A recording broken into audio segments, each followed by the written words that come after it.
Welcome to Oak Tree Stories, timeless tales rooted in India. Here you'll find gentle, thoughtful tales drawn from our rich storytelling traditions, from ancient fables and folklore to heartwarming slices of modern Indian life.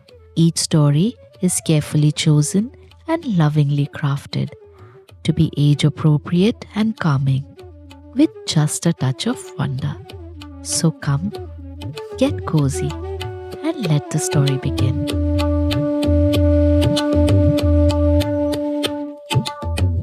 Hi, I'm Shalini, your storyteller. Before we begin today's story, it's time for this week's special artist shout out. This one is a little different because today's artwork comes from a grown-up listener. Anant, who is a banker, sent us a beautiful sketch inspired by our story When the Yeti Came to Listen. His drawing shows the Punthyong Palit, the bamboo flute played by the Lepcha people in that story. We always love seeing how stories travel beyond the moment they are told into drawings, music, imagination, and sometimes even into the little corners of someone's notebook. Thank you so much for sharing your artwork with us, Anant. And if you or your child enjoys drawing scenes from the stories they hear, we would love to see them too. You can send their artwork to us through the art submission form on our website. We also want to remind you about something new we have started creating at Oak Tree Stories. We now make personalized commission stories written especially for a child. These are thoughtful, custom-written audio stories that can be created for birthdays, milestones, or simply as a special gift. Each story is crafted slowly and carefully, with the child's name, personality, and little details woven into the adventure, so that the story truly belongs to them. If you'd like to explore this, you can find all the details on our website at www.oaktreebooks.in/Oak Tree Stories. We are currently running a small introductory offer as well. And now, today's story. Today's story is called Why the Wind Knocks on Doors. It's a story from a time long ago when the wind did not wander freely across the world the way it does today. Back then, the wind had a very unusual home. So find a comfortable place, take a slow breath, and let's begin. In the early days of the world, the wind did not wander freely the way it does today. In those days, the wind lived inside a tall clay jar. The jar stood on a hill just outside a small village. A village of mud houses with thatched roofs, neem trees, and dusty paths that curved past paddy fields. It was not a small jar. It was taller than a man and round as a village well, with thick clay walls and a heavy wooden lid. Every morning, just as the first light spread across the fields and the roosters began to crow, an old woman climbed the path to that jar. She carried a walking stick and a small brass lantern that flickered as she walked. Step by step, she climbed the hill. When she reached the top, she set the lantern down, stretched her back, and lifted the lid. Just a little, not too much. Immediately, the wind slipped out. Whoosh! It rushed down the hill like a child running late for school. It darted through the village lanes. It rattled the neem leaves. It stirred the smoke rising from cooking fires. It lifted children's hair and made the laundry dance wildly on the clotheslines. The wind loved those hours. It chased dogs through the courtyard. It rattled bamboo fences. It whistled past the temple bell and ran laughing across the fields. But every evening, when the sky turned orange and the cattle returned home in slow, dusty lines, the old woman climbed the hill again. She stood beside the jar and clapped her hands. "That is enough wandering. Come home now," she would call. And the wind, tired from its adventures, would swirl back up the hill and slip obediently into the jar. Then the old woman would place the lid firmly on top, and the night would grow still. For many years, this worked perfectly. The trees grew strong, the fields were never too dry, the village slept peacefully, and the wind had just enough freedom to stay happy. But the wind, it has always been a curious thing. One morning, as the old woman lifted the lid, the wind whispered softly from inside the jar. "Old mother," it said. "Yes," she replied. "Where do the hills end?" The old woman chuckled. "Far away," she said. "And what's beyond the hills?" "Mountains." "And beyond the mountains?" "Oceans," she said. The wind swirled thoughtfully. "I have never seen mountains," it murmured. "I have never seen the ocean." It paused. "And I have never seen the stars twinkling above the hills." The old woman lowered the lid slightly. "Some things are meant to roam," she said, "but some things must come home." The wind said nothing more. But all that day, as it ran through the village streets and across the fields, it thought about those mountains and those oceans and those faraway stars.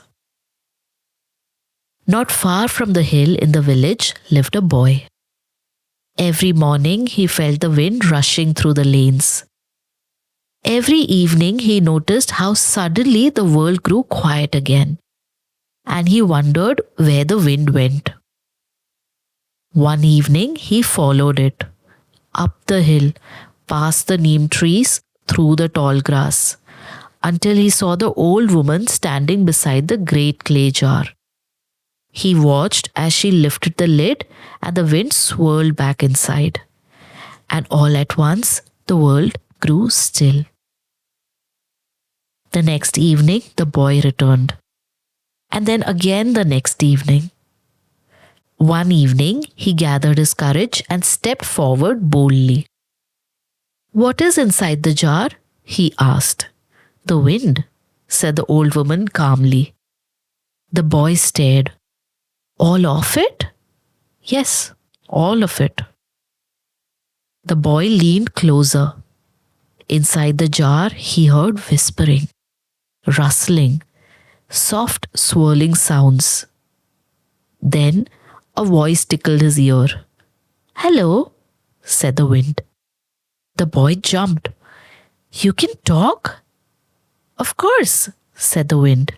"I can talk, whistle, roar, and sing." The boy grinned. "Do you like living in the jar?" The wind hesitated. "I like visiting the village," it said, "but I have never seen what lies beyond the hill." The boy looked towards the horizon. Neither had he. One evening, the boy climbed the hill again. By then, the old woman had already come and gone. The jar stood alone. The wind inside rustled eagerly. "Is that you?" it whispered. "Yes," said the boy.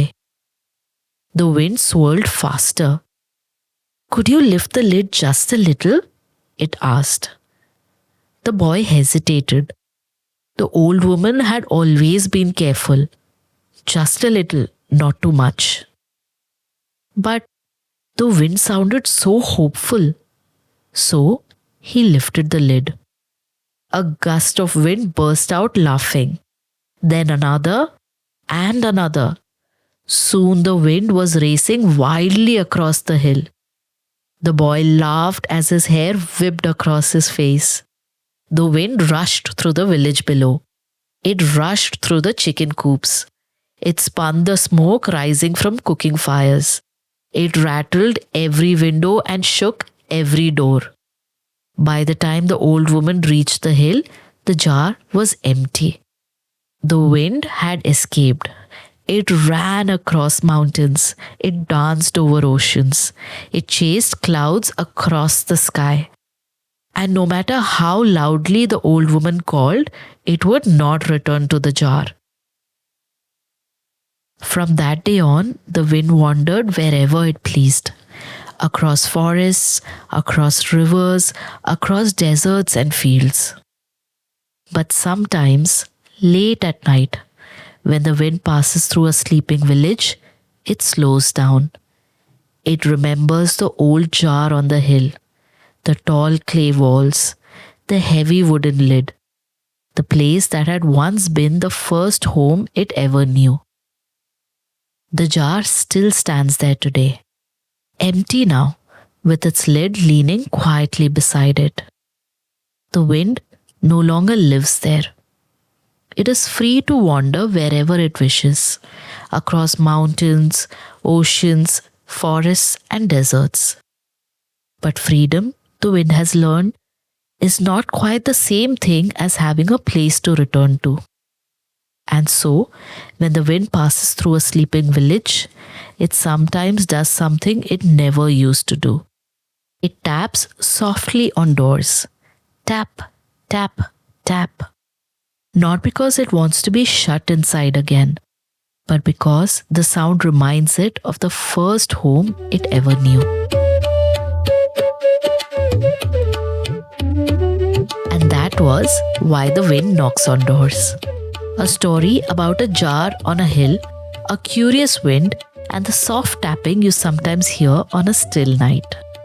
If you listen carefully, the next time the wind passes your home, you might just hear it. Tap, tap, tap. Perhaps it's only the breeze moving through the trees. Or perhaps the wind is remembering an old clay jar on a hill. The very first place it ever called home. If you or your child have made an artwork inspired by one of our stories, we would love to see it. You can send it to us through the art submission form on our website www.oaktreebooks.in/Oak Tree Stories. And if you enjoy listening to Oak Tree Stories and would like to support the podcast, you can do so through a small donation on our website.